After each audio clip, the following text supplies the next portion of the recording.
On a dit, on a laissé entrevoir qu'aller à Saint-Etienne, c'était rien du tout. Moi, je tiens à démontrer qu'aller en France, jouer à Saint-Etienne, qui est quand même un club le plus titré de France et le plus grand club où j'ai évolué jusqu'à présent, c'est un pari intéressant. Vous aimeriez qu'il reste longtemps ici? Pour moi, oui. Bien sûr. J'espère qu'après ces 3 ans, il va encore continuer. Hein. Je regrette qu'il ne soit pas venu plus tôt. J'ai fait 10 ans de football en Suisse. Pour moi, pour continuer à progresser, pour connaître autre chose, me mettre dans des difficultés, il fallait partir à l'étranger. Le fait d'être l'étranger aussi à Saint-Etienne donne d'autres responsabilités. Et on doit prendre conscience, on doit se remettre en question match après match, essayer d'être le meilleur, apporter de la stabilité à l'équipe. Et ça permet de progresser. Ça permet, donc c'est très intéressant d'avoir de véritables responsabilités qu'on a tendance à pas les donner aux bons footballeurs en Suisse. À l'automne, Saint-Etienne se traîne en queue de classement, 13 matchs sans victoire, quand le Valaisan quitte son poste de libéraux pour endosser le rôle de meneur de jeu.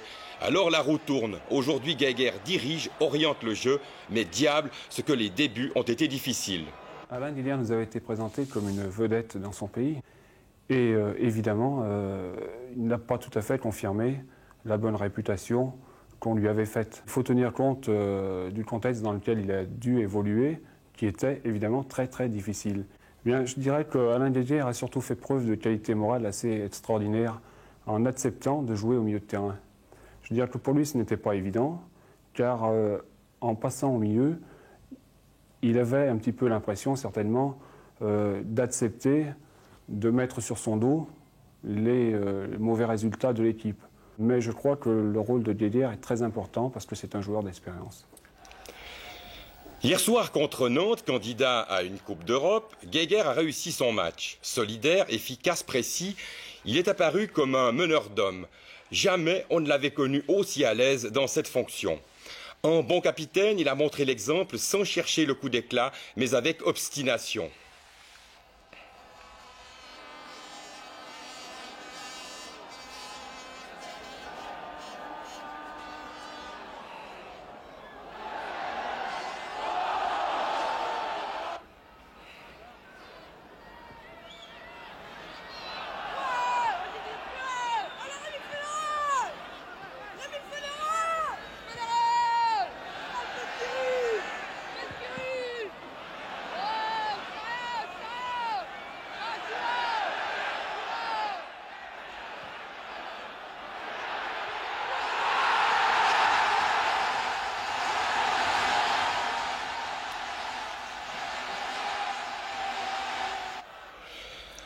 Peu avant la fin, il a même eu une balle de match.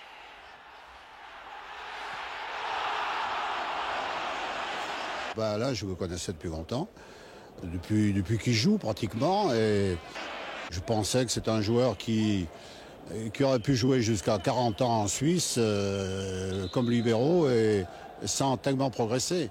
Alors qu'en France, il avait la possibilité quand même d'attraper un niveau qui correspondait davantage à sa valeur. J'ai passé une soirée pénible, je dois vous dire, parce que ce soir, Saint-Etienne, conduit par notre compatriote Geiger, m'a fait souffrir. Aujourd'hui, c'est lui qui a mené le jeu, c'est lui qui a créé les problèmes plus grands pour notre équipe. Vous savez, Alain est un garçon très utile, ce n'est pas le footballeur brillant que l'on a l'habitude de voir dans ce rôle-là, mais il est très utile, il joue très juste, c'est un petit peu la plaque tournante de notre équipe, c'est lui qui est chargé d'orienter le jeu soit à droite, soit à gauche. Il est vrai qu'il était libéraux à Neuchâtel, mais je pense qu'il s'est parfaitement bien adapté à ce rôle-là et il joue sans aucun complexe, sans aucune gêne. Et c'est une pièce très importante, c'est une pièce maîtresse de mon ensemble. Ajouter sinon que Alain Geiger est heureux à Saint-Etienne. Il fallait que ça le sache. Fais pas avec ton papa. Alors.